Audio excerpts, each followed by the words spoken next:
Muy buenos días, muy buenas tardes o muy buenas noches, dependiendo del momento y el lugar donde me hacen favor de escucharme. Hoy vamos a dar inicio o vamos a retomar nuevamente los programas individuales que yo les había prometido a toda esta gran familia cibernauta del canal Doctora Julia Sáenz. Hemos estado subiendo todas las clases, todos los conversatorios académicos que tenemos con nuestros diferentes grupos de estudiantes a nivel licenciatura, a nivel maestría, a nivel posgrado, de especialidad, a nivel doctorado. Yo no quiero dar inicio al desarrollo del tema del día de hoy sin antes saludar a todas aquellas personas que hacen favor de escucharme, sobre todo estudiantes de Ecuador, Brasil, Chile, Perú, Bolivia, Colombia, México, mi querido México, que ustedes saben que es mi segunda patria. Inclusive la población hispana de los Estados Unidos, Costa Rica, Bolivia, Perú. A veces no quisiera mencionar cada uno de los países porque se me quedan por fuera y después me reclaman. Argentina. Y si alguno se me ha quedado por fuera, le pido mil disculpas y usted sabe que lo guardo en mi corazón.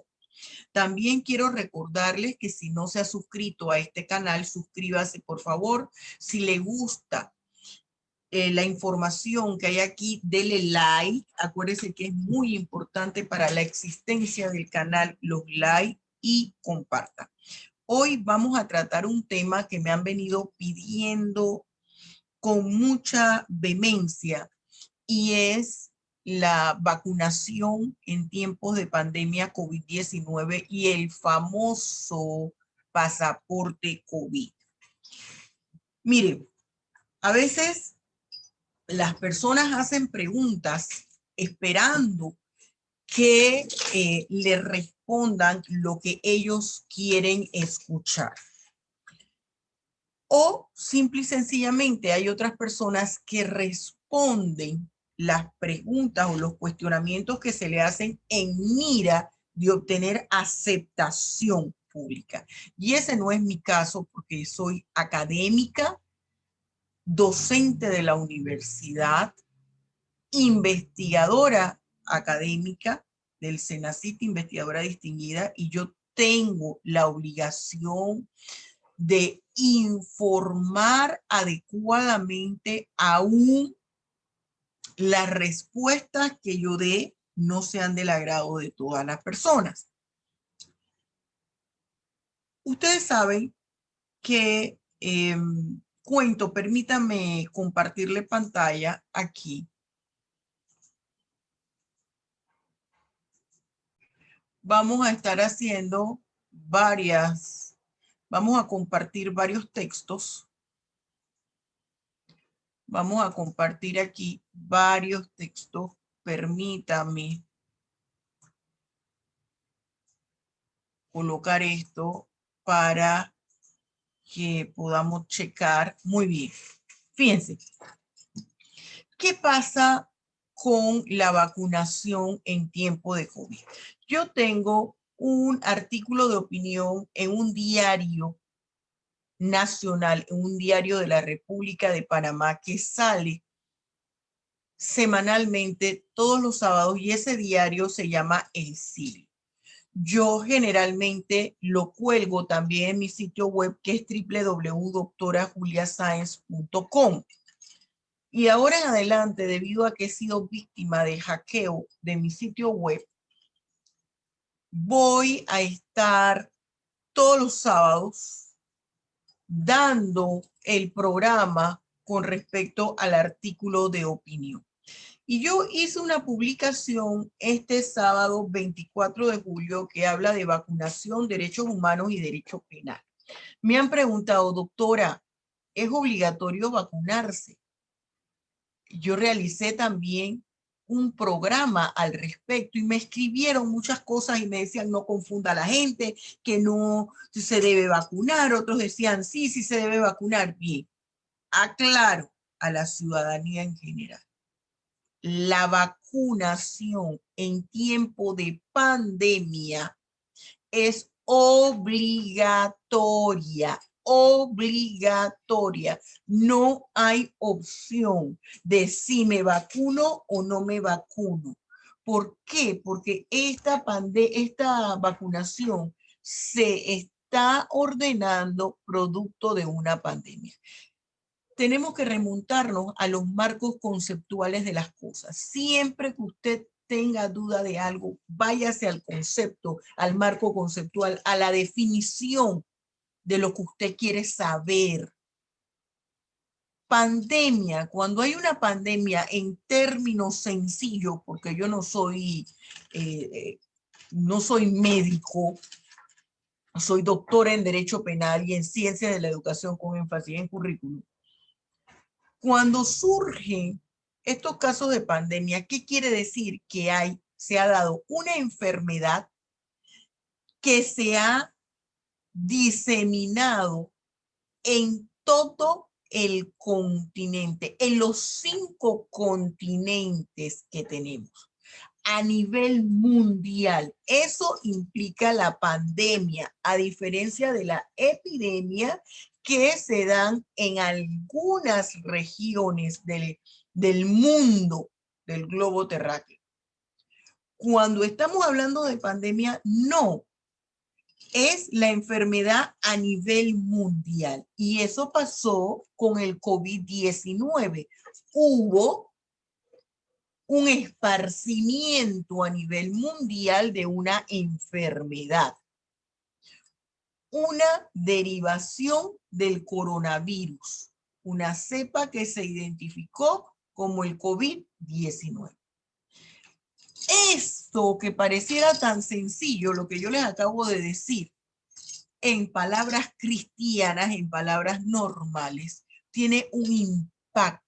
¿Qué quiere decir? Que el mundo entero fue afectado por una enfermedad que se diseminó rápidamente.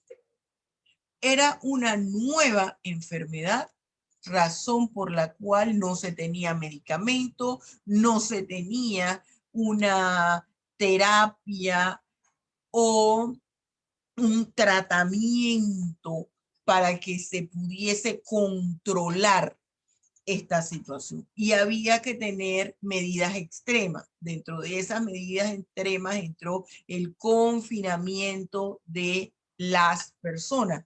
Y yo hablaba un poco en chacoteo, es decir, de manera jocosa, en broma, que el mundo entero estaba en detención preventiva, haciendo una metáfora ahí un poco de chacoteo y de broma. Pero se tuvo que dar entre las medidas el confinamiento, entre otras cosas, hasta que se advirtiera la posibilidad de algún mecanismo, y este fue una vacuna.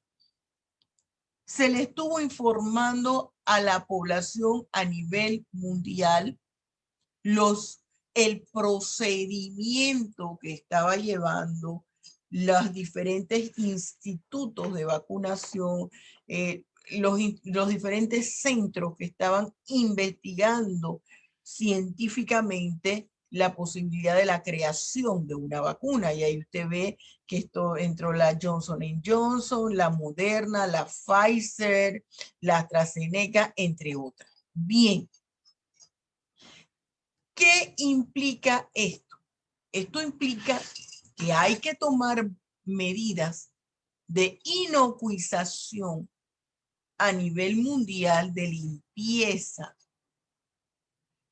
Hay que inmunizar a las personas a nivel mundial contra este tipo de pandemia. Y todo el mundo dice, pero es que está mi elección. Fíjense, en derecho se habla de la famosa pirámide de Kelsen. ¿Qué es la pirámide de Kelsen? Es la organización jerárquica de las leyes. Dicho en palabras sencillas, para aquellas personas que estén viendo este programa y no sean abogados.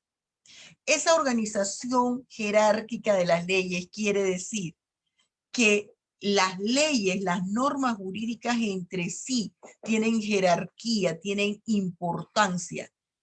Y la importancia las coloca en determinados niveles. En la punta de esa pirámide metafórica está la norma más importante y luego le siguen las demás cuyo contenido no puede ir en contra de la norma principal. Cuando nosotros hablamos de la pirámide de Kelsen a nivel de país, a nivel de cada estado, estamos diciendo que en la punta de ese triángulo, de esa pirámide de Kelsen, se encuentra la constitución política y que ninguna norma jurídica de ese país, su contenido puede ir en contra de los lineamientos que establece la constitución. Es más, la constitución de cada país debe establecer la forma, los mecanismos, cómo se crean las leyes que van a depender de ello. Así como a nivel de Estado existe esa pirámide de Kelsen, a nivel de comunidad internacional, a nivel del derecho internacional, existe también una estructura piramidal, una organización jerárquica de las normas jurídicas. Y en la punta, ¿cuál está? En la punta se encuentra la Declaración Universal de los Derechos Humanos. ¿Qué quiere decir eso? Ninguna declaración, ningún pacto, ningún convenio internacional va a ir en contra de los lineamientos de la Declaración Universal de los Derechos Humanos. Doctora, ¿por qué usted está diciendo esto? Porque aquí hay un término, además del término pandemia, que yo tengo que entender su concepto. ¿Cuál es el bien común? La Declaración Universal de los Derechos Humanos, que yo le presento aquí en mi artículo, el artículo 29 de la Declaración Universal de los Derechos Humanos, fíjese, en mi columna de consultorio jurídico, me establece lo siguiente, síganme con el cursor. En ejercicio de sus derechos y en el disfrute de sus libertades, toda persona estará solamente sujeta a las limitaciones establecidas por la ley, con el único fin de asegurar el reconocimiento y el respeto de los derechos y libertades de los demás y de satisfacer las justas exigencias de la moral, del orden público y del bienestar general en una sociedad democrática. Fíjense ustedes, toda persona estará solamente sujeta a las limitaciones establecidas por la ley, con el único fin de asegurar el reconocimiento y el respeto de los derechos y libertades de los demás, y de satisfacer las justas exigencias de la moral, el orden público y del bienestar general en una sociedad democrática. ¿Qué es lo que nos está diciendo este artículo? Este artículo nos está diciendo, un momento, todas las personas a nivel individual tienen derechos y deberes. Nadie se los puede limitar. Solamente a través de los mecanismos legales que existan al respecto. Y para proteger los intereses de los demás, los derechos y libertades de los demás. Los derechos y libertades de los demás equivalen al bien común. ¿Qué me está diciendo esto? Que mi bienestar particular sucumbe o puede ser limitado, que es el término adecuado, con respecto a los derechos y libertades de los demás, al bien común de la población. ¿Cuál es el bien común de la población en este instante, producto del COVID-19? La salud pública de cada estado y de la comunidad internacional de la cual forma parte ese estado. ¿Eso qué obliga?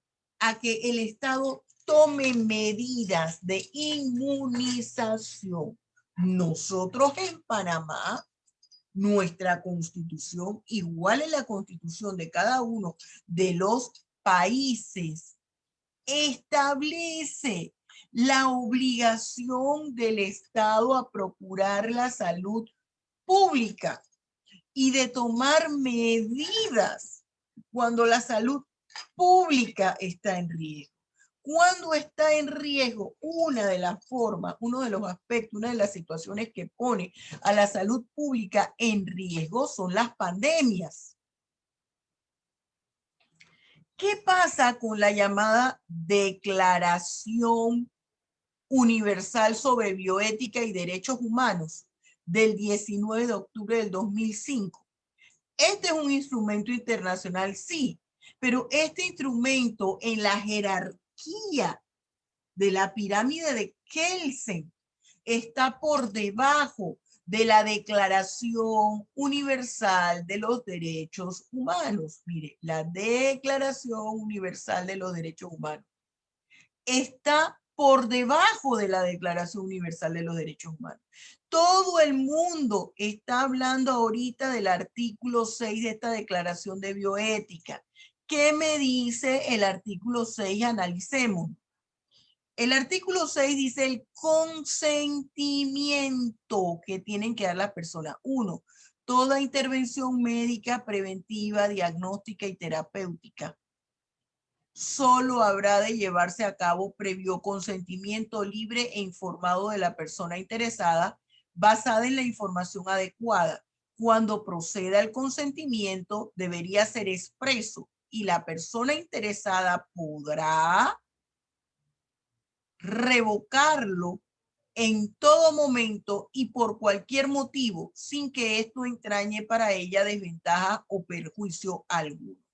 Y sigue el artículo diciendo: 2. La investigación científica solo se debería llevar a cabo previo consentimiento libre, expreso e información de la persona interesada.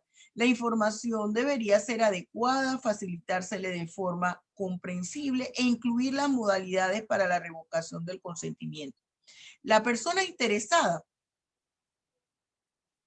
podrá revocar su consentimiento en todo momento y por cualquier motivo, sin que esto entrañe para ella desventaja o perjuicio alguno. Las excepciones a este principio debían hacerse únicamente de conformidad con las normas éticas y jurídicas aprobadas por los estados, de forma compatible con los principios y disposiciones enunciados en esta declaración, en particular en el artículo 27 y con el derecho internacional relativo a los derechos humanos. Fíjense, si nosotros nos vamos al artículo 27, limitaciones a la aplicación de los principios, mire lo que dice. Si se han de imponer limitaciones a la aplicación de los principios enunciados en la presente declaración, se debería hacer por ley, en particular las leyes relativas a la seguridad pública, para investigar, descubrir y enjuiciar delitos, proteger la salud pública y salvaguardar los derechos y libertades de los demás. Dicha ley deberá ser compatible con el derecho internacional relativo a los derechos humanos. Mire que esto guarda relación con el artículo 27. ¿Qué es lo que sucede? Que solamente estamos leyendo el artículo 6 del consentimiento. No, no podemos analizar así. Aquí esta Declaración de Bioética y Derechos Humanos, la Declaración Universal sobre Bioética y Derechos Humanos, me está hablando sí del consentimiento, pero me está estableciendo también en su artículo 27 cuáles son las limitaciones a este consentimiento. Entonces, en esas limitaciones tenemos el bien común que me está hablando la Declaración Universal de los Derechos Humanos y manda y ordena a los países que forman parte de la comunidad internacional y que han sido suscriptores de esta declaración, como es el caso de Panamá y todos los países de América Latina, de Iberoamérica. ¿Qué sucede? Tienen que regular esas limitaciones de las que me habla mi artículo 27 de esta misma Declaración de Bioética. ¿Y qué pasó en Panamá? ¿Qué sucede? En el caso particular de Panamá se reguló mediante ley, sígame aquí con el cursor, 48 del 5 de diciembre del 2007, que se encuentra en la Gaceta Oficial 25.935, mediante la cual se regula el proceso de vacunación y se establece no solamente la vacuna como un derecho, sino como una obligación cuando está en riesgo la salud de la población, la salud pública, que es la salud de la población, constituye un bien común. Y esto está en los artículos 14, 11 y 10. Lo que sucede es que las personas, para evitar el rechazo de lo que opinan, muchos no establecen esta comparación y andan como si fuera bandera con la Declaración Universal sobre Bioética y Derechos Humanos. Este es un programa que están viendo personas de diferentes partes de Iberoamérica. Yo los invito a que vayan a la legislación interna de su país. Todos aquí en América Latina, todos los países de América Latina y el Caribe son suscriptores de la Declaración Universal sobre Bioética y Derechos Humanos. Anote ese nombre y búsquelo, porque en todos los países hay gacetas oficiales. Busquen en los congresos de sus respectivos países esta ley y busquen en el portal de la OEA esta Declaración Universal de Bioética y Derechos Humanos y vean los países suscriptores y ahí usted se va a dar cuenta de lo que yo le estoy diciendo, que su país ya lo suscribió, los países de América Latina y del Caribe, y obviamente Panamá. Y como es suscriptor de esta declaración, por eso tuvo inmediatamente, fíjese que esta ley 48 es del 2007. ¿De cuándo fue la Declaración Universal de Bioética? En el 2005. Quiere decir que inmediatamente que suscribió, él se comprometió, cumplió su compromiso de regular de manera interna en su derecho positivo una ley de vacunación donde hace la vacunación, la vacuna obligatoria, porque eso es para inmunizar la sociedad. Hay aquí muchas teorías de conspiración, pero yo les voy a decir a ustedes algo, todo es un riesgo. Salir de la casa es un riesgo porque lo puede atropellar un carro. Bañarse es un riesgo porque usted se puede resbalar en el baño, caerse y morirse. Y les tengo noticia, la mayoría a nivel mundial de los accidentes que conllevan víctimas fatales ocurren dentro de la casa y principalmente en el baño. Yo puedo tomar un medicamento que me diagnostique el médico para una dolencia específica y el médico lo ha diagnosticado a 1000 pacientes y yo soy la 1001 y a mí me puede ocasionar una reacción alérgica. Eso es importante que nosotros lo entendamos. Estamos en el siglo XXI, era de la información. Usted solo con hacer un clic en su computadora, en su celular, que todos tenemos celulares que son una computadora, usted tiene acceso a la información a nivel mundial. Pero yo les voy a decir una cosa. ¿Qué es aquí lo que me preocupa? Que estamos desviando el foco de atención al si me vacuno o no me vacuno, o si cuando me vacuno me sale un tercer ojo o un cuarto ojo, o me sale una segunda cabeza, o me sale otro pie y en vez de 2 tengo 3. Estamos desviando ese tema tan importante, estamos desviando un tema importante. ¿Cuál es el tema importante? La causa del COVID-19, que todavía no está clara. Y no he visto que ningún país haya interpuesto una acción penal ante la Corte Penal Internacional por lo que está sucediendo hoy que estamos a nivel mundial en detención preventiva. Muy bien, mis queridos cibernautas, yo les dejo esta información aquí. Usted tiene la última palabra y yo quiero cerrar con el pasaporte COVID. El pasaporte COVID no es ninguna violación de los derechos humanos. Es una medida de protección que tenemos cada uno de los países. Cada uno de los países tenemos que adoptar medidas de protección para nuestra población. Yo tengo que asegurarme que la persona que entra a mi país no se va a convertir en un foco que va a diseminar un virus y me va a traer mayor cantidad de problemas de los ya internos en el país. Y si usted no cumple con esos requisitos, bueno, no viajará. Así de sencillo. Ya es el momento en que tenemos que estar tomando acciones. Muy bien, mis queridos cibernautas, recuerde, si ya usted pertenece a esta familia cibernauta del canal de la doctora Julia Sáenz, manténgase allí. Si todavía no se ha suscrito, suscríbase. Si les gustó, dele like y comparta. Dios los bendiga ricamente y recuerde, nos vemos mañana. Hasta pronto.